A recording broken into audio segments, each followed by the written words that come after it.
3 up, 3 down. Nick, we're going to start off with you. What player do you have up first? DeMario Davis. He probably would have been the player of the game until Brzee had to block that field goal. It felt like DeMario had made the game sealing play, and I thought he had played a pretty good game overall up until that point. His run defense was a lot better than it was last week. Coverage was pretty good, and then he had that pick. So he would have been the player of the game, I think, if Brzee hadn't taken it back. Started out Brzee, I think, was going towards DeMario, and then came back to Brzee. We have to go up ahead of down? Yeah. Okay. I guess I'll go Juwan Johnson. I mean, it wasn't all game long, but he made one big catch over the middle, and then he made the touchdown on the wide open play. And we've just mentioned Juwan Johnson many times as he really – I think we had a segment maybe around midpoint of the season or maybe around the time Chris Olave went on IR where, we're like, who's going to lead the team in catching? And it was kind of like, well, it obviously has to be Juwan Johnson. He's the only actual pro player on the team with catches in his history. And I don't think he had quite stepped up and grabbed that. He's had some opportunities. He's had a couple big plays that were nullified by penalties. But look, he needs to stockpile as many games like these as he can. And this was a pretty decent one. Man, Nick, I didn't know this guy was still going to be on the board, but I'm going with Kendre Miller. Guy got out the doghouse and was running around the yard doing what he did. The stats don't show that he had a crazy amount of yards, but nobody really did today. But just the fight that he showed today, the fight that he showed during the game of, hey, I told y'all whenever I came back and was healthy, I was going to prove a lot of y'all wrong. He was fighting for first downs. He was barreling in there. He had people on his back for the touchdown. I think Kendre Miller is definitely an up and a bright spot moving forward if he can stay healthy. Hugely disappointing that he only finished with 10 carries for 32 yards, but we will get to that in the down segment. What were we going to say, Nick?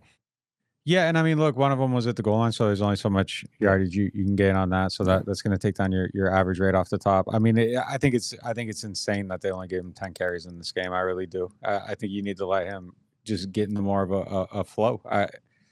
I just don't get it. It just let him go. At the end of the game, they started giving him a little bit more rhythm. It was kind of like the last time too. I don't get why they can't allow him to get more into the flow of the game earlier on. I mean, he brings life to it. I mean, that first down he got going up the sideline was crazy. The leap he got to get that extra yard, he was dead in the water, and he gets you the first down, the touchdown. That's a dead play. He gets you in there. I mean, with a little bit of help from his friends. But I don't understand why they don't want to use him more than they do. They got to figure that out at some point because it just doesn't. It doesn't. You got to build on it. I don't know. You got to find a way to let him show you what he can do and let him succeed. I'm going to go with a little bit of a weird up here, but I think because he did give up a long reception at one point, but I'm going to go Alontae Taylor. He had a huge pass breakup to Neighbors, and I thought he played a pretty good game overall. I mean, kind of tough to tell because you're not really playing a real quarterback, and giving up that long catch, isn't the greatest thing. But that pass breakup on Neighbors, I thought was really good. Yeah, I mean, you could put Kool-Aid in the exact same boat. He had a third down physical pass breakup against Neighbors. He also gave up the one big play against the team that was lousy. So kind of incomplete grades on both of those guys for me. But, two big plays in those big moments for sure. To set up that Juwan touchdown, Foster had an incredible catch. He went up there and got it. So I'm going to go with Foster as my other up because I think without that, you don't get into the end zone again. And this becomes I don't even want to imagine what that game becomes if they don't score right there. You got another up, or you want to start going with the downs? We can shift it. Who's your first down? Who's top on the list for your downs? I'll start. I mean, everyone involved in the run game. I don't know if it's Clint Kubiak and Rick Dennison. I don't know if it's this healthy offensive line that we were touting. 10 runs that went for negative yards in this game, including Kendre Miller on 3rd and 1 right after Derek Carr left in the game when you needed that to keep the chains moving and keep the clock rolling. 10 runs that went for minus yards today. That's disgusting. And this was against the 29th ranked run defense in the league. And they're without Dexter Lawrence. I have no idea why. I mean, last year's run defense would watch this game and be disappointed in it. And that's saying a lot. Yeah, for me, well, I'll save my analysis on that for later because I think it's coming up again later on in the show. I think a down for me is Derek Carr. I thought Derek Carr had a bad game. I mean, that's it. That's all I got on it. I don't think he played good football today. That's, and again, he got hurt, but I think there's stuff in the pocket that has to be better. I think there were a couple moments where he looked, like he was a little bit scared. That throw to Jawan was just not, that was a bad throw. Like it could have been a better throw. I mean, the one deep to, Jawan missed a block on it. I don't know who had Jawan up, but I'm putting Jawan down actually in this game. There were some bad moments. He missed that. He missed that block just wide open. But yeah, I mean, I don't think he played a good game. My down is going to be Jamal Williams. I mean, starting off the game, it looked like that muff punt was going to be catastrophic, Atlanta all over again. But then when he was in the game, 3 carries for 5 yards, like when he came back from injury, it was like, oh, Jamal Williams is back. All right, cool. Like, because he's not going to do anything really too much. So I think, like, Nick, you had a tweet during the game, like all of those carries, start transitioning them over to Kendre Miller so he can get going because, I mean, what is he doing?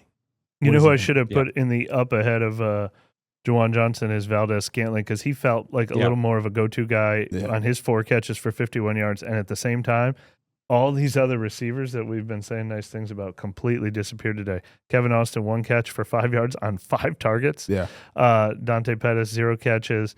And Cedric Wilson had 1 catch that was pretty important for 18 yards. But, man, Valdez Scantling feels like the only receiver that they can rely on right now. Ooh, can't forget about the specialists, Groupie and Hayball. Yeah. I mean, Rizzy showed you how you felt about Hayball. He just completely laid into him on TV.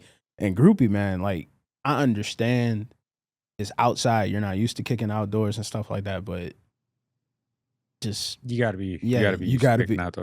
You got to be able to make it. You got to be able to make it happen because guess what? 2 weeks, where are you going? Green Bay, place that got you last year. Mm-hmm. You gotta have that tight. You gotta have that tight. Rizzy called the first half the worst special teams in recent memory. Definitely their worst half of the year. Like, they tried to lose the game on special teams today. Did we get the Hayball yet? Did anyone say well, Hayball? I lumped it in, but I didn't go all the way deep. Rizzy so you let could take us know. it.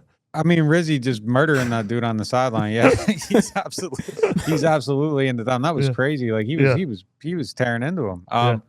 If you're someone who wants to see more of that and was upset that the last coach didn't, I mean, I'm sure you love it. So, I mean, look, I don't think there's any issue with him holding guys accountable. I think we know that for sure. Yeah. We got any more downs? Any more downs? No, I mean, we can keep going probably today, but no. I think we got all the way around the horn a couple times. I just want to make sure you get it all off your chest because there was a lot to go at kind of in this one. Nick, you had Taylor on your up.